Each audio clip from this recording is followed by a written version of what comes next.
ہمارے ہاں سیرت کی تقریریں ہوتی ہیں تو ان میں حضور کے زلفوں کا بیان ہے، کملی کا بیان ہے، سایہ تھا یا نہیں تھا اس کی بحثیں ہیں۔ ما فوق الفطرت شخصیت جس کے لیے ریورنس ہو سکتا ہے، تعظیم ہو سکتی ہے، جس کو پوجا جا سکتا ہے، جس کا اتباع ممکن نہیں۔ اتباع تو انسان کا کر سکتا ہے، اتباع انسان فرشتے کا نہیں کر سکتا۔ اسی لیے دیکھیے، نوٹ کیجئے، اللہ کی بھی محبت درکار ہے، رسول کی بھی محبت درکار ہے۔ اللہ کی محبت کا تقاضا اطاعت اور تقوی، اور رسول کی محبت کا تقاضا اطاعت اور اتباع۔ اللہ کا اتباع تو ممکن نہیں، اتباع رسول کا ہو سکتا ہے، تقوی اور اطاعت، محبت اطاعت دونوں میں مشترک، لیکن یہاں تقوی ہوگا اور یہاں عبادت ہوگی اور وہاں اتباع ہوگا، پیروی کی جائے گی۔ تو پیروی تو انسان کی کر سکتا ہے۔ یہ جو شعر ہمارے ہاں بہت عام ہے کہ حسن یوسف دم عیسیٰ ید بیضا داری، آنچ خوباں ہمہ دارن تو تنہا داری، 100% صحیح ہے، کوئی شک نہیں اس میں۔ حضور کی شخصیت مبارکہ میں تمام انبیاء اور رسول کے کمالات جمع، لیکن تصویر کا دوسرا رخ سامنے رکھیے۔ حضور خود فرماتے ہیں کہ تمام نبیوں اور رسولوں نے جتنی تکلیفیں جھیلی ہیں میں نے تنہا وہ سب برداشت کی۔ یہ ہے سیرت کا نقشہ، سب کچھ جھیلو، سب کچھ برداشت کرو، صبر کرو۔ وَلِرَبِّكَ فَاصْبِرْ وَاصْبِرْ كَمَا صَبَرَ أُولُو الْعَزْمِ مِنَ الرُّسُلِ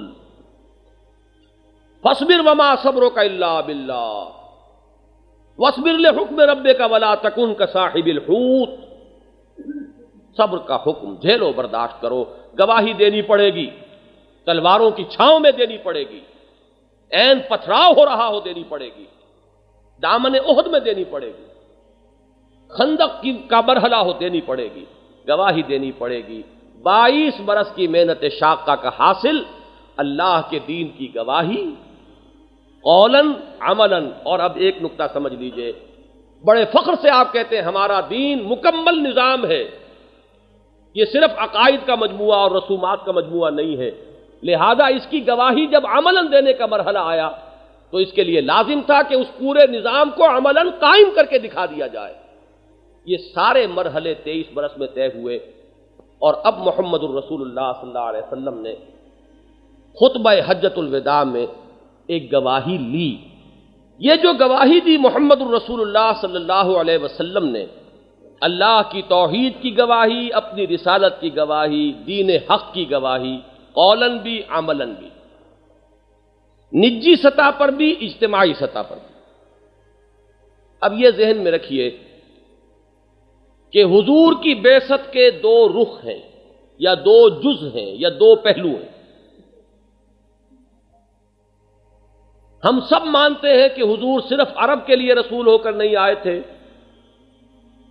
پوری نوع انسانی کے لیے۔ ابھی میں نے خطبے کا آپ کو ایک جملہ سنایا تھا، انی لرسول اللہ الیکم خاصۃ والی الناس کافۃ، اور یہی کافہ کا لفظ حضور نے استعمال کیا، قرآن میں آیا ہے، وما ارسلناک الا کافۃ للناس بشیرا ونذیرا۔ گواہی حضور کو دینی ہے تمام نوع انسانی تک، اور تا قیام قیامت اس کا طریقہ کیا ہے؟ 2 ہی راستے ممکن تھے، یا تو حضور کی حیات طیبہ کا سلسلہ اس دنیا ہی میں چلتا رہتا تا قیام قیامت، بنفس نفیس آپ موجود رہتے، خود گواہی دیتے۔ جو گواہی عرب میں دی وہ دی اذانے کبھی یورپ کے کلیساؤں میں اور کبھی افریقہ کے تپتے ہوئے صحراؤں میں، وہ بھی محمد الرسول اللہ خود دیتے صلی اللہ علیہ وسلم۔ اور دوسرا طریقہ کہ آپ نے ایک امت تیار کر دی، یہاں سے اب میرا اور آپ کا ذکر شروع ہو رہا ہے۔ آپ نے حجت قائم کر دی اس امت پر، گواہی کا حق ادا کر دیا ان کے سامنے، تبلیغ کا حق ادا کر دیا ان تک، دین کا عملی نمونہ قائم کر کے دکھا دیا انہیں، ہر اعتبار سے حجت قائم، اب ان کے حوالے کیا، آگے یہ حجت تم قائم کرو گے، آگے یہ گواہی تمہیں دینی ہے تا قیام قیامت۔ اللہم فی الرفیق الاعلی۔ واقعہ یہ ہے کہ حضور کے انتقال کے جو حالات سیرت کی کتابوں میں آتے ہیں، بالکل ایسے محسوس ہوتا ہے کہ سخت بے چینی ہے طبیعت پر، ایک لحظہ اس دنیا میں مزید رہنے کے لیے تیار نہیں ہے محمد الرسول اللہ صلی اللہ علیہ وسلم۔ گویا کہ ایک حد تک فرض منصبی کو ادا کرنا ہی تھا، وہ تو تھا ہی، اس وقت تک تو رہنا ہی تھا، وہ تو فرض ادا کرنا ہے۔ جب وہ فرض اس حد تک مکمل ہو گیا، اس کے بعد ایک لحظہ بھی مزید قیام کے لیے حضور تیار نہیں۔ ویسے تو اس دنیا میں ہی اللہ کے اور رسول کے مابین کتنا بعد اور فصل تھا، یہاں بھی تو حضور فرماتے ہیں لی مع اللہ وقت، میرا اللہ کے ساتھ ایک خاص وقت بھی ہوتا ہے، ہم تو نہیں سمجھ سکتے وہ کیا ہوتا تھا، لیکن یہ کہ جو بھی پردہ ہے جس درجے میں بھی ہے وہ حضور پر سخت گراں گزر رہا ہے۔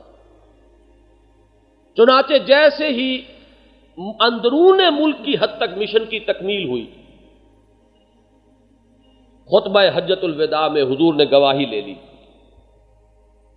1.25 لاکھ کا مجمع، آغاز فرمایا آپ نے اس خبر سے کہ لوگوں شاید کہ دوبارہ اس مقام پر ملاقات نہ ہو۔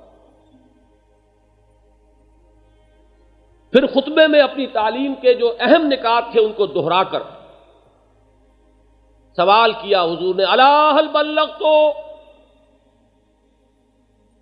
لوگوں میں نے پہنچا دیا کہ نہیں؟ 23 برس کی محنت شاقہ، امت تیار ہو گئی، 1.25 لاکھ کا مجمع سامنے،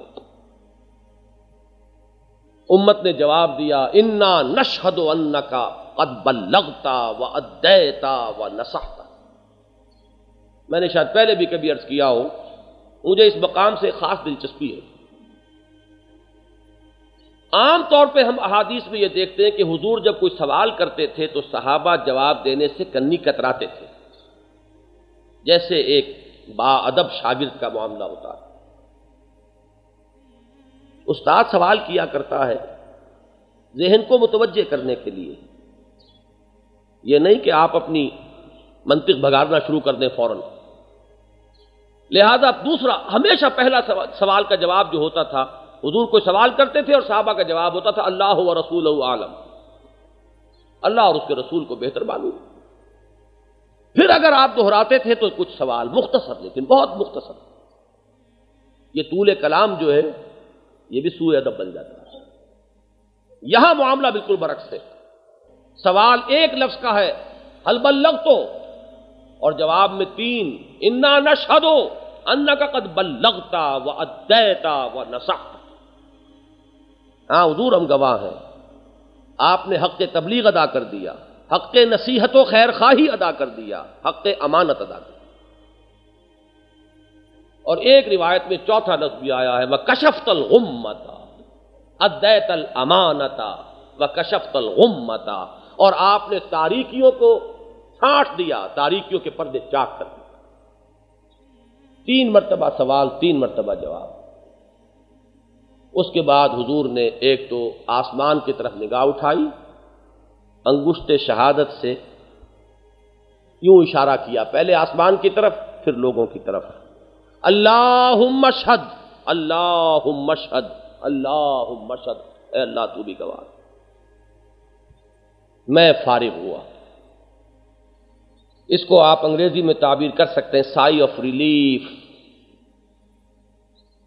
وہ بھاری بوجھ، انا سنلقی علیک قولا ثقیلا، آج کاندھے سے اتر گیا۔ اسی کو کہتے ہیں سبک دوش ہو جانا، کاندھا ہلکا ہو گیا، بڑی بھاری ذمہ داری۔ اے اللہ یہ گواہ ہے میں نے پہنچا دیا۔